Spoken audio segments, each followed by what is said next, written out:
sharafaa nu jalaa dagattee jirta waan ta'eef sattis nu deebi'ii jettanii karaa keessaanis ta'e koomentii irratti baay'een keessan komii kaasaatii jirtu.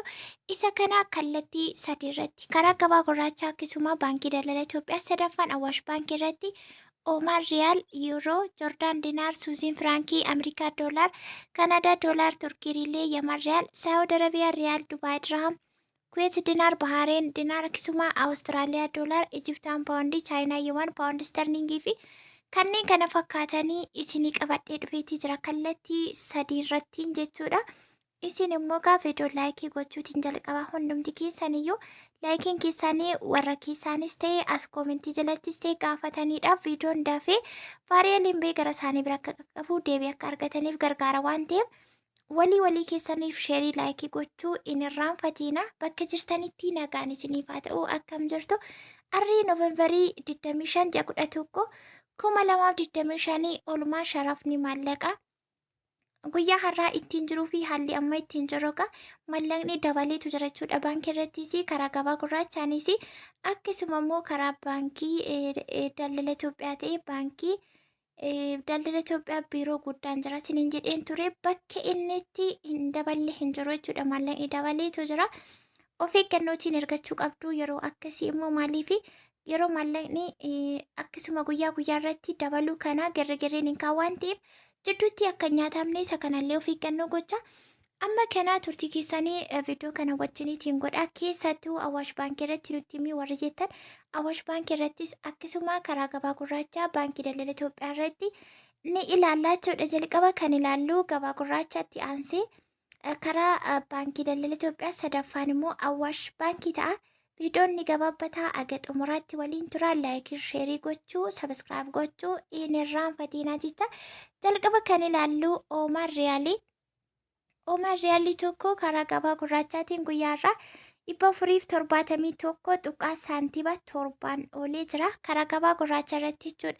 Karaa baankii daldala Itoophiyaa irratti immoo Oman riyaalii tokko 399 tuqaa saantiba 45 akkasuma yuuroo karaa gabaa gurraachaa 208 tuqaa saantiba 95 karaa baankiis immoo yuuroon tokko guyyaarraa 174 tuqaa saantiba 28 joordaan dinaar karaa gabaa gurraachaa 255 tuqaa saantiba 85 karaa baankii daldala Itoophiyaas immoo joordaan dinaarri tokko karaa baankii immoo joordaan dinaarri 216 tuqaa saantiba 62 inni itti aanu suuziin firankii karaa gabaa gurraachaa 224 tuqaa saantiba 4 karaa baankiis immoo suuziin firankiin tokko 184 tuqaa saantiba 49 Ameerikaa doolaar karaa gabaa gurraachaa 181 tuqaa saantiba 37 karaa baankiis Ameerikaa doolaarri tokko 150 tuqaa saantiba 52 Kanaadaa doolaar karaa gabaa gurraachaa 128 tuqaa saantiba 33 karaa baankii 108 tuqaa saantiba 91 Turkii riilee karaa gabaa gurraachaa 4 tuqaa saantiba 27 karaa baankiis immoo Turkii riileen tokko 3 tuqaa saantiba 62 Yaman riyaal karaa baankii 0 tuqaa saantiba 64 akkasuma inni itti aanu Saawud Arabiyaa. Saawud Arabiyaan riyaalli tokko guyyaarraa karaa gabaa gurraacha irratti 48 tuqaa saantiba 32 sobadha jechuun keessaniin ooluga kun amanuuf nama rakkisa. Garuu sirriitti karaa gabaa gurraachaas ta'e akkasuma karaa baankiitiinis ta'e bakka inni ittiin daballee hin jiru jechuudha.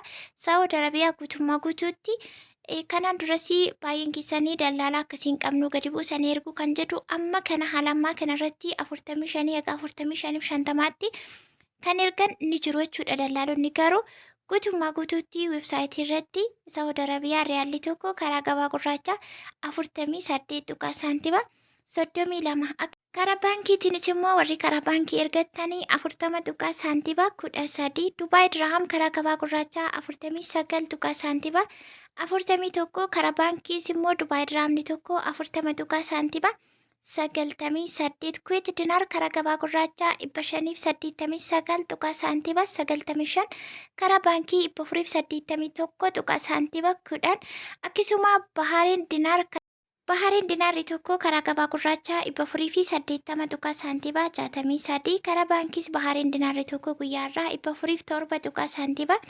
38. Inni itti aanu Awustiraaliyaa doolaar karaa gabaa gurraachaa 117 tuqaa saantiibaa 13 karaa baankiis immoo Awustiraaliyaa doolaarri tokko 99 tuqaa saantiibaa 16. Akkasuma Ijiptiyaan paawundii karaa gabaa gurraachaa 3 tuqaa saantiibaa 74. Ijiptiyaan jechuun egaa Masrii yookaan immoo Gibsii jechuudha. Gibsii karaa gabaa gurraachaa 3 tuqaa saantiibaa 79. Karaa baankiis immoo Ijiptiyaan paawundii tokko yookaan immoo Gibsii 3 tuqaa saantiibaa 22. Chaayinaa iyyawwan karaa gabaa gurraachaa 25 tuqaa saantiibaa 54. Karaa baankii 20 tuqaa saantiibaa 75. Paawundi sterlingii karaa gabaa gurraachaa 237 tuqaa saantiibaa 30. Karaa baankiis immoo paawundi sterlingiin tokko 194 tuqaa saantiibaa 15tiin olee jira. Hagammatti kanan isinitti himee karaa gabaa gurraachaa fi akkasuma immoo karaa baankii daldala Itoophiyaa irratti jechuudha. Inni sadaffaa fi inni dhumaa irratti ilaallu Awaash baankii irratti warri Awaash baankii irratti jettanii Awaash baankii kun egaa baankii dhuunfaa akka ta'e yeroo maamila argatan akka gadi buusan yookaan immoo akka qannasan yeroo maamila dhabanitti immoo akka dabalanii gabaa baay'ifachuudhaa fi baankii dhuunfaatii kan jedhu sirriitti dhaga'ee qulqulleeffadheen jira waan ta'eef yeroo tokko yeroo isaanii gadi buusan yookaan immoo birriin gadi qannasu yeroo gabaa argatan jechuudha. Yeroo dabalu immoo yeroo gabaa dhaban immoo ni dabalu jechuudha. Akkasii Awaash baankii kan dhuunfaatii. Kan jedhus immoo sirriitti jala muree argee dhaga'een jira waan ta'eef yeroo irratti dabaluu fi qannasu sirriitti ilaaltanii odeeffannoo qabaachuutiin Awaash baankii irratti yoo ergattanis immoo baay'ee tokko bareeda garuu yerumaa ergachuu barbaadan bidig jettanii fuutanii Awaash baankii irratti yoo ergitanii wantan amma isiniin jedhu kanarra sin buusuu danda'a. Innis immoo yeroo gabaa qabaatanitti ni qannasu yeroo dhaban immoo kastamara baay'ifachuudhaaf yookaan gabaan akka dhufuufiif baay'ee tokko dabaluu Awaash baankii haala kanaatiin kan inni sharafaa jiru kan jedhus immoo ishee kana odeeffannoo qabaachuun keessan baay'ee isin fayyada. Ilaaltanii meeqarra akka jiru erga hordoftanii odeeffannoo information ergaa qabaattanii achirratti ergachuutii dandeessu jechuudha.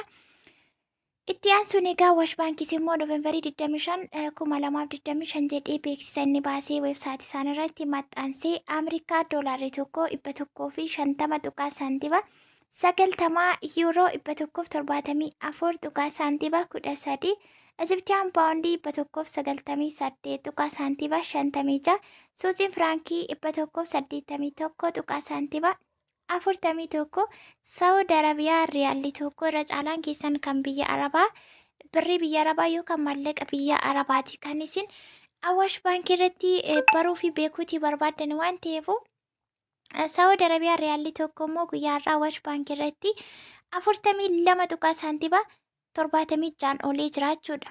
Saawud Arabiyaa riyaalli karaa baankii daldala Itoophiyaa irratti 40 tuqaa saantiibaa 13 ture mitiire asirratti immoo 42 tuqaa saantiibaa 76tiin olee jira. Karaa gabaa gurraachaa immoo 48 ta'uusaa asuma kana keessatti isinitti himeetiin jira. Sirriitti viidiyoo caqasuun isinumaan fayyada.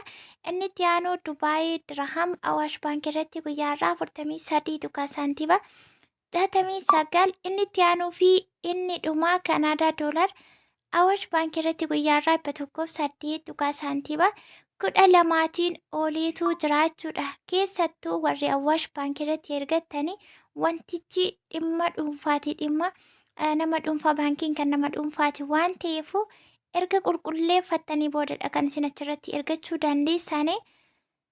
Kanaafuu odeeffannoon isin fayyada waan ta'eef viidiyoo sheerii godha. Agammaatti kan hordofaa turtanii Olmaa sharafoota maallaqa kallattii sadanii gabaa gurraachaa karaa baankii daldala Itoophiyaa sadaffaa irrattis immoo Awaash baankii irratti ta'uusaa hubadhaati. Viidiyoo biraatiin agan deebi'ee dhufuutti bakka jirtanitti nagaa ta'a baay'ee.